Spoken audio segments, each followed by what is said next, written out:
જામનગરની MP Shah medical college અને જીજી hospital ફરી એક વખત ચર્ચામાં આવી છે.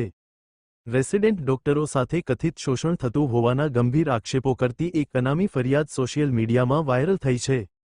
ફરિયાદમાં 40મી 44 કલાક સુધી સતત ડ્યુટી કરાવાતી હોવા ઉપરાંત ડબલ ઇમરજન્સી દરમિયાન 60 કલાક સુધી સતત ફરજ કરાવાતી હોવાનો દાવો કરવામાં આવ્યો છે. આ સાથે મહિને એક પણ દિવસની રજા ન મળતી હોવા અને પૂરતો આરામ તથા ખોરાક ન મળતા હોવાના પણ આક્ષેપો કરવામાં આવ્યા છે. જો કે સમગ્ર મામલે મેડિકલ કોલેજ પ્રશાસને આ આક્ષેપોને પાયાવિહોણા ગણાવ્યા છે. સોશિયલ મીડિયામાં વાયરલ થયેલી અનામી ફરિયાદે જામનગરની એમપી શાહ મેડિકલ કોલેજ અને જીજી હોસ્પિટલના વહીવટી તંત્રમાં ચર્ચા જગાવી છે. ફરિયાદમાં રેસિડેન્ટ ડોક્ટરોના કામના કલાકો ખૂબ વધારે હોવાનો આક્ષેપ કરવામાં આવ્યો છે. 40મી 44 કલાક સુધી સતત ડ્યુટી અને ડબલ ઇમરજન્સી દરમિયાન 60 કલાક સુધી ફરજ કરાવાતી હોવાનો ફરિયાદમાં દાવો કરાયો છે. રેસિડેન્ટ ડોક્ટરોનું કામનું ભારણ અઠવાડિયામાં આશરે 140 કલાક સુધી પહોંચતું હોવાનો પણ આક્ષેપ છે. મહિના દરમિયાન એક પણ દિવસની રજા ન મળતી હોવા ઉપરાંત ઊંઘ અને પૂરતો ખોરાક ન મળતો હોવાના દાવાથી પણ સવાલો ઊભા થયા છે. સિનિયર માટે જુનિયર ડોક્ટરો પાસેથી નાસ્તો કરાવાતો હોવાનો અને ફરિયાદ કરનારા ડોક્ટરો પર દબાણ કરવામાં આવતું હોવાનો પણ ફરિયાદમાં ઉલ્લેખ છે. જો કે મહત્વની વાત એ છે કે આ તમામ આક્ષેપો એક અનામી ફરિયાદમાં કરવામાં આવ્યા છે.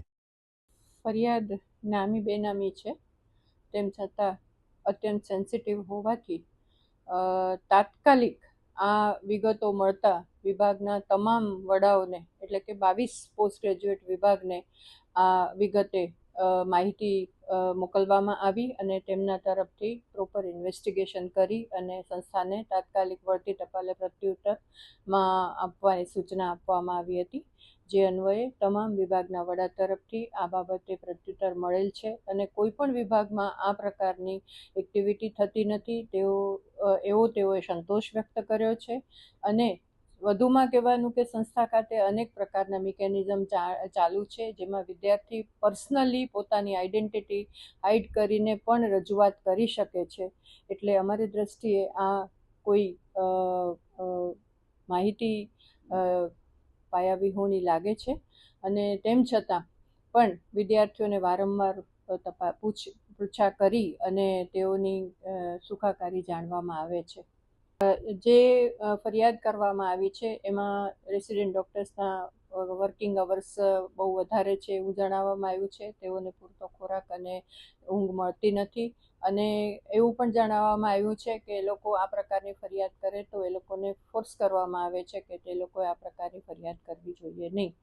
પરંતુ સંસ્થા ખાતે QR કોડ છે, જેમાં એ લોકોની આઈડેન્ટિટી હાઇડ કરી અને એ લોકો પોતાની ફરિયાદ મૂકી શકે એમ છે.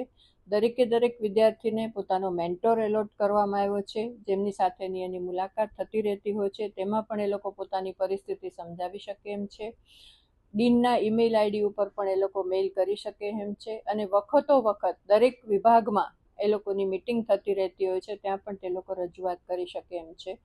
તો આજ દિવસ સુધી નામ સાથે કોઈ પણ વિદ્યાર્થીની આવી ફરિયાદ મળેલ નથી, પરંતુ આ બાબતમાં અમે અત્યંત સંવેદનશીલ છીએ અને વખતો વખત અમે વિદ્યાર્થીઓ માટે પ્રયત્નો કરતા રહીએ છીએ અને જો આવા કોઈ પરિસ્થિતિ કે આવી કોઈ પરિસ્થિતિનું નિર્માણ કોઈ વિભાગ ખાતે થયું હશે તો તેના પર તાત્કાલિક પગલાં લેવાની ખાતરી આપવામાં